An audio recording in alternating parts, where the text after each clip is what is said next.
Auckland. The Radio Wammo Breakfast. Ads with Simon Pound from simonpound.com. Simon Pound is joining us this morning with the weird and wonderful world of advertising. G'day there, Simon. Good morning, good sir. Nice to see you on once again today. All kinds of ads you're looking at today, so let's dive straight on into it. Yeah, today's a little look at the first couple are ads that are social media, social marketing and charity advertising. And this is always a really rich vein for creative work, as I think creators quite enjoy doing the work of something they believe in, rather than hair removal creams or selling moisturiser to younger and younger people.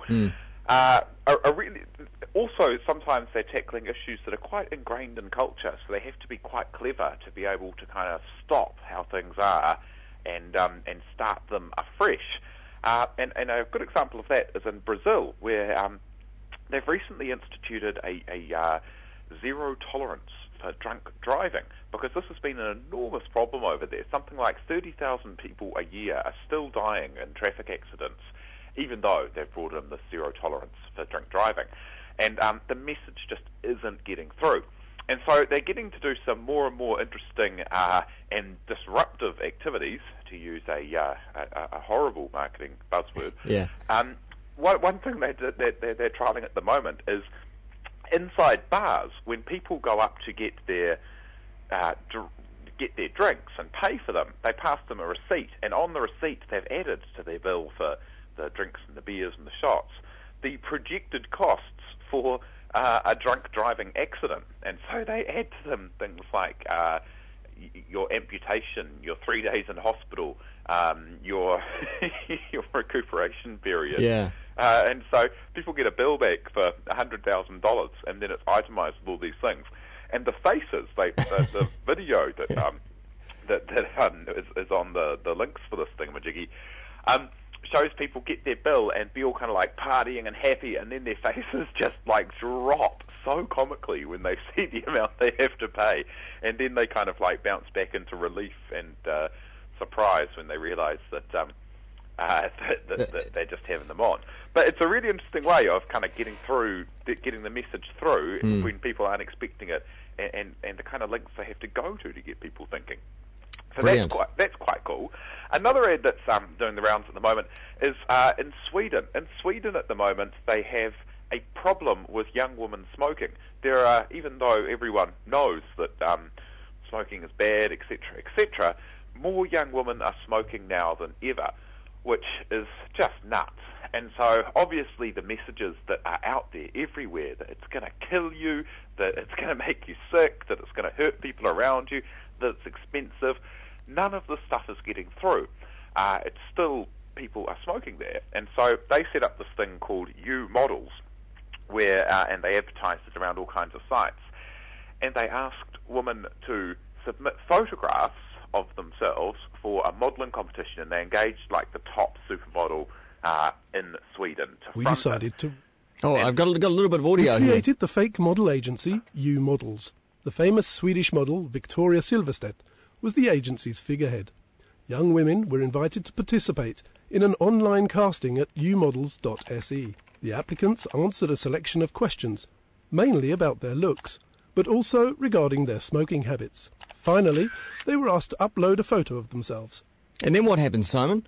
Well, it was quite genius. They'd get the photo through, and then they made a personalised 3-minute video to these people, including their photo, taking the format of the Next Top Model Project Runway kind of thing, with the judges sitting around and talking.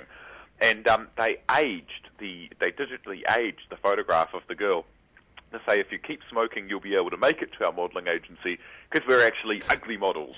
And so all these girls who would have submitted it thinking that they were going to be part of a beauty competition get a message back telling them that they're going to end up ugly.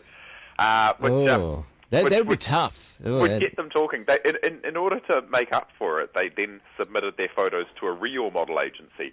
But just the surprise and the getting people talking, and just relating it to a personal, that you're actually going to get ugly. It's not, ugly's going to happen a lot quicker than dead. So quite a cool kind of technique. I found a really nice print ad from India as well around this look that's trying to stop drink driving. Sorry, trying to stop talking on the phone whilst driving. And it has a woman holding her cell phone, and it says, don't call your husband while he's driving.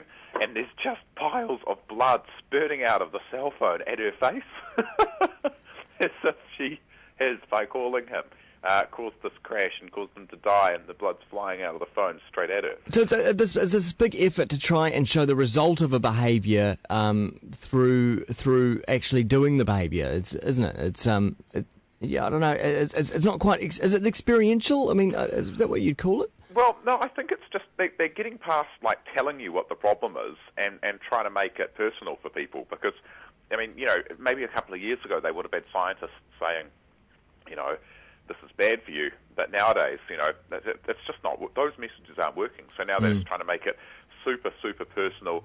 Work on guilt. Work on fear. Psychological mind games, really, and just surprise tactics. Yeah, it's quite cool stuff. And also there's a lovely bit of work for Amnesty that's out at the moment that's trying to put the heat on people who are still doing the death penalty. And what they've done is it's a lovely work with that's just quite beautiful, of candle figures melting, and it's the Amnesty candle that's causing this melting, and the wax figures are doing things like lining up a firing squad and organising a gallows and the like, and it's quite beautiful. And as Amnesty sort of steps in, it all melts away. Yeah, and it's nice with the candle and the Amnesty logo, and it's also just quite beautiful, quite beautifully done. Very nice. Yes, and how's that for our time, sir? We've got time for another couple, I reckon. Oh, jolly good. How about some ads with some clients as well? Okay. Yeah, there's a cool little bit of branded content, which is kind of advertising that's not advertising, of a visit to New Zealand by a guy called DJ Neil Armstrong. And Adidas Originals brought him over in order to have a big party as a promo thing. And then a local guy called Sean... I've just put down my instance, so I can't say it. Sean Wallace, yeah. Sean Wallace, thank you. He directed this lovely little video where they followed Neil Armstrong around. And it's edited really nicely. It's put together very cleanly, and it ended up popping up on a site called Hypebeast, which is a very big kind of trendy international blog. And he shot it all and edited it all and put it together with a Canon Mark II, which is the digital SLR with the HD video components. So it's a really nice example of a lot of what content's turning into. Low-cost production and just a really nice little story. And it's an advertisement because it's paid for by a shoe store that helped bring them over and by Adidas. But it isn't just an Adidas ad. It's actually telling the story of a DJ, getting to know what makes him tick and following him around for a while. Nice. Which is very cool. And also some very cool print ads that it'd be cool to have a look at as well. And they'll be up on the video version of this feature with a guy who has really, really hit the mark with a bunch of ads trying to show that CNN News is so gripping and so engaging that you'll neglect everything else in your life in order to do it. And so he's taken that simple proposition and made a whole bunch of very funny and really well done ads of like a guy watching the news with a dog that's ripped up the couch beside him, and instead of just scratching a bit, 3/4 of the couch is in tatters, and of things like a lifeguard sitting there looking at his mobile phone, and there's people face down in the pool, and a guy who's stopped outside a window in a cold area to have a look through the window at what's happening on TV, and he's got ice in his beard.